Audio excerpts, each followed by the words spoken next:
কাৰণ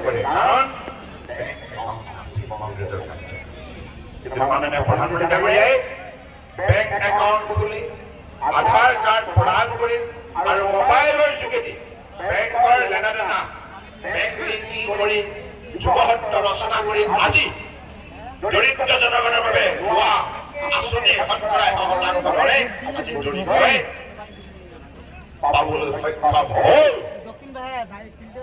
এই স্বচ্ছৰ নিকা শাসন ব্যৱস্থা প্ৰৱৰ্তন কৰাৰ বাবে আজি আপোনালোকে শুনি ভাল পাব যোৱা 10 বছৰ মোদী ডাঙৰীয়াৰ কাৰ্যকালত 25 কোটি দৰিদ্ৰ সীমাৰেখাৰ তলত অৱস্থান কৰা লোক আজি অৱস্থাপূৰ্ণ হ'ল।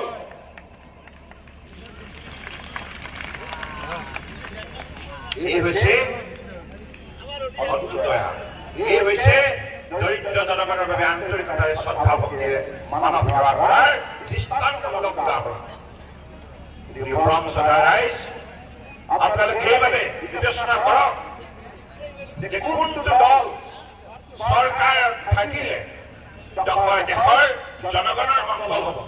আজি মোদী ডাঙৰীয়াই দেশ সুচাৰুৰূপে পৰিচালনা কৰাৰ বাবে মহিলাসকল সবলীকৰণ হৈছে, মহিলাসকলৰ শক্তি বৃদ্ধি হৈছে, উপাৰ্জনৰ ক্ষেত্ৰত স্বাৱলম্বী হৈছে।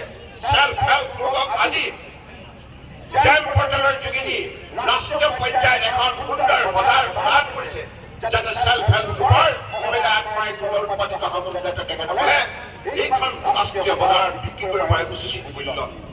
খেতিয়কসকলৰ উপাৰ্জন দুগুণ কৰিবৰ বাবে মিনিমাম ছাপোৰ্ট প্ৰাইচৰ লগতে প্ৰাইম মিনিষ্টাৰ ফচল বীমা যোজনা, প্ৰাইম মিনিষ্টাৰ কিষাণ ইত্যাদি ইত্যাদি আঁচনিৰ যোগেদি আজি নিৰন্তৰভাৱে খেতিয়ক ৰাইজক সহায় কৰা হৈছে।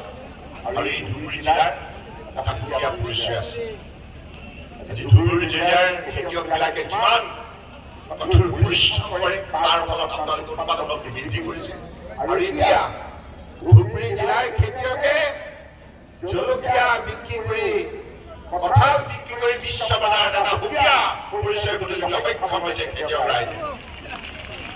আৰু আগন্তুক দিনত আপোনালোকে শুনি ভাল পাব এই ধুবুৰী জিলাখন এতিয়া কেৱল উত্তৰ পূৰ্বাঞ্চলৰ মাজতেই সংকুচিত হৈ থকা জিলা নহয়, এইখন জিলাৰ বিশ্বৰ বুকুত অন্যতম আমদানি ৰপ্তানি কৰাৰ কেন্দ্ৰস্থল হ'ব।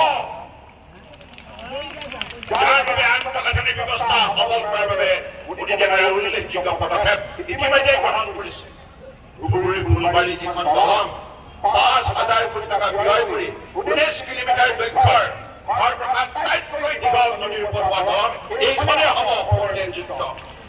আৰু এইখন দলং হোৱাৰ লগে লগে এই ভূটান, ধুবুৰী, বাংলাদেশ আৰু কলকাতা, তাৰ পাছত ম্যানমাৰ, থাইলেণ্ড, বিভিন্ন নেপাল সকলো ৰাষ্ট্ৰৰ সৈতে আমাৰ খেতিয়ক ৰাইজৰ উৎপাদিত সামগ্ৰী, মহিলা আইসকলৰ উৎপাদিত সামগ্ৰী বিশ্ব বজাৰত উচিত মূল্যত বিক্ৰী কৰিবলৈ সক্ষম হ'ব।